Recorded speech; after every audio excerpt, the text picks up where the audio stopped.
Hello and welcome. I'm Peggy, and as usual, we have a busy time ahead, and I thank you for joining us and hope you'll stay tuned. To begin today, Paula Church is here with me on behalf of the Greenville County Animal Care, and she's brought a special friend who's looking for a home. Thank you for coming. Now, you're the Community Relations Coordinator. I am, yes. So now what do you do? Well, I'm kind of a community liaison person. I'm really more a work more with people than I do directly with animals. But I do, some educational programs and do public speaking. That's wonderful. Well, now you go into what, churches and schools or wherever to present programs? We do, and we invite people over to our facility as well. We have education programs there. So. And where is that? We're on Furman Hall Road, kind of back behind Cherrydale. Okay. Okay. So it's easy to find. Very easy. Yes. And you've this little creature here is a precious little, well-behaved. She is. I just really love this little girl. She's so sweet. And on the way over here, I have to say, she just curled up in my lap. And she didn't want to help me drive or look out the window or anything, which is good. But she was so calm and sweet. And you take in these animals. You have no way of knowing why. A lot of them do come to us under circumstances that we don't know. For instance, this is Lizzie. She's 7 years old, and she was actually a field surrender. So somebody surrendered her to one of our animal control officers. We don't know what the circumstances were. We just know that she needs a good home, and she's an awfully sweet girl. She's 7, but she's still got a lot of good years. She's already spayed, so she's really ready to go into a home. And when people come and take an animal, you've already seen that the animal is in good health. I mean, it's been examined and all that. Exactly. Our vets go over, and we have a shelter vet that's responsible for the health of all of our animals, and she's really hands-on every single day. Each animal is visited, and they assess their health. So if they have medical issues, a lot of times we'll for instance, we had a dog that came in recently that had a hip issue that required some surgery, and we collaborated with a local vet and got that dog the surgery that he needed. So they help you too. Right. It's still the surgery was $1,200, but and we adopted the dog out for $35. But again, our mission is really more about saving the lives of animals. That's really what we want to do. If we can improve the quality of their life through any kind of medical intervention, we're going to give them the care that they need so that they can get into the home that probably they were meant to be in to begin with. So you have animals there like this little creature who wants a home. Right, exactly. So people can come to you and actually adopt a pet. They can. We have dogs, cats, puppies, kittens, and really the adoption process is fairly simple. We do want people to spend some time with the animal, get to know them, make sure it's a good fit. If they have young children at home or if they have other dogs at home, it's always a good idea to bring them in for a meet and greet ahead of time. We'd rather know that everybody's going to get along before they go home rather than waiting till they're in the home and have to be brought back because of some personality issue. Well, now, are you a no-kill community? We are building a no-kill community. We are the largest open admission shelter in the state of South Carolina. That's amazing. So we take in typically between 12 and 20,000 animals a year. So we partnered with an organization called Target Zero with a specific goal of saving all of the healthy adoptable animals. So if we can, according to the animal welfare system, if a shelter the size of ours is saving over 90% of the animals that come into the shelter, then you are considered no-kill. And we've got a little bit of work to do, but we're there, and that's one reason why we really appreciate opportunities like this, so we can let the public know that that you can help us and stand next to us as we build a no-kill community. That's beautiful. And this little creature just wants a home, just wants somebody to care about it. Absolutely. And would make a beautiful pet. She's very calm, and ever since she's been in the studio. She's wonderful in every way. I've met a lot of Chihuahuas, and she really is so calm and sweet. And I think they have a reputation for being a little nervous, but, some of them are, some of them aren't. Yeah. I think it's just a matter of what they've been exposed to as puppies and the kind of training that they've had. Well, we have, of course, a phone number, 864-467-3950. And what do you need from people? What can we do to help? Oh, there are so many ways. First of all, just come to us first. Don't go to a breeder, adopt a pet. Come to us and look That's for a it, pet. We've got adopt a lots pet. of great animals there. We always need good volunteers. We need donations to our Second Chance Fund. We have a Second Chance Fund where 100% of the proceeds benefit all of those animals that have the medical issues. Some of our other programs, like our Community Cat program, those are completely funded through donations, and that Second Chance Fund is 100% tax deductible. So people can donate old towels. We always need canned food.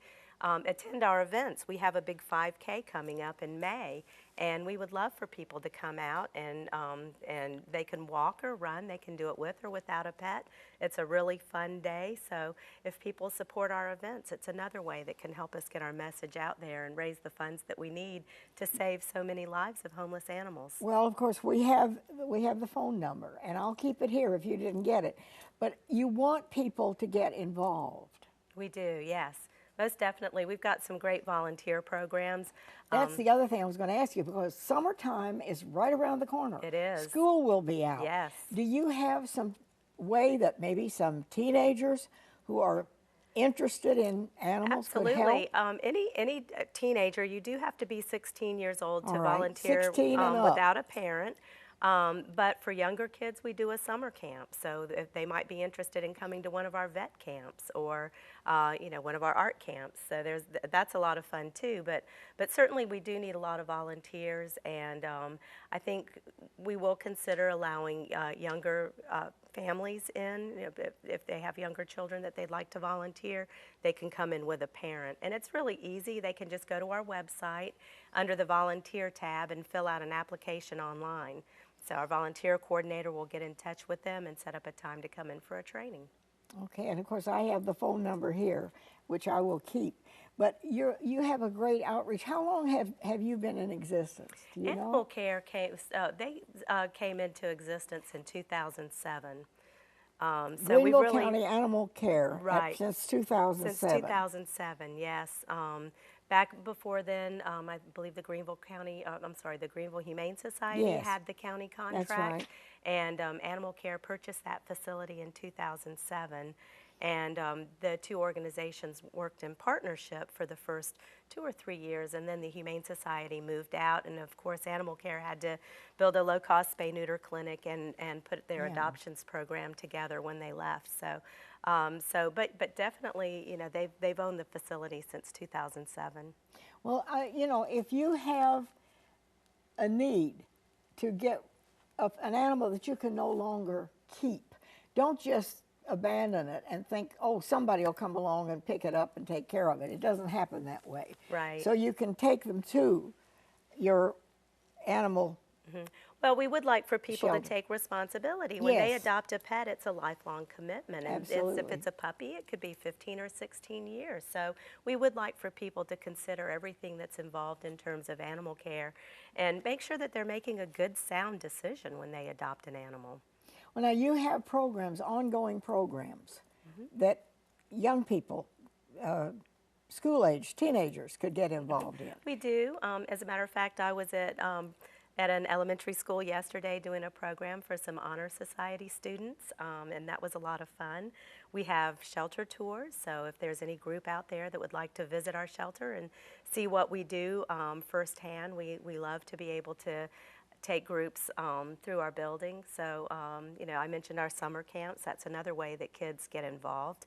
The volunteer program with the 16-year-olds. And there's a few things in the works that we would like to do for some of the younger people out there that want to do something to make a difference. So I have a theory that you're never really too young to make a difference in the life of a child. So there was a little volunteer years ago that did lemonade stands. She was 6 years old, and over the course of a year, she raised close to $6,000 for animals. So it's amazing what kids can do when they put their minds to it.